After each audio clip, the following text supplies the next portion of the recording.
Daniel Gjura.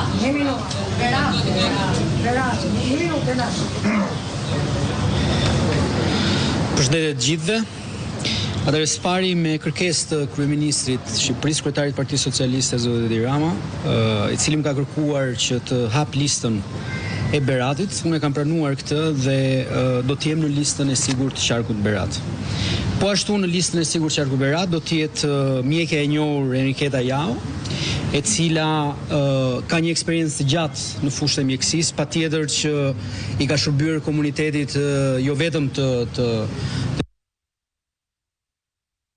Provodës, por në fakt të gjithë Shqipërisë, pasi punon pranë spitalit ushtarak.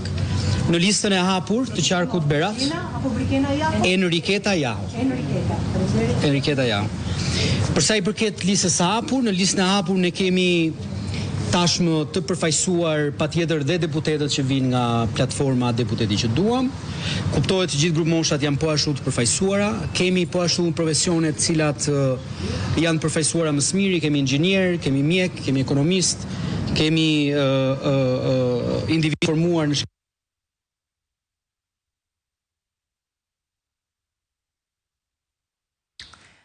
Është Ervin Demo, drejtuesi politik i qarkut të Beratit, i cili është duke thënë emrat, janë 2 emra në listën e mbyllur për Beratin, ai dhe Enriketa Jao.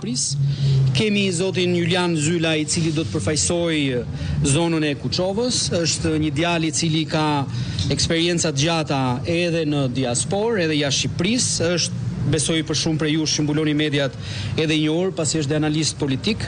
Kemi zonin Ardian Islami, i cili është një inxhinier, është i përqendruar më shumë në fushën e zhvillimeve të projekteve të energjisë dhe të infrastrukturës tërësi, do të jetë po ashtu përfaqësues i zonës Kuçovës.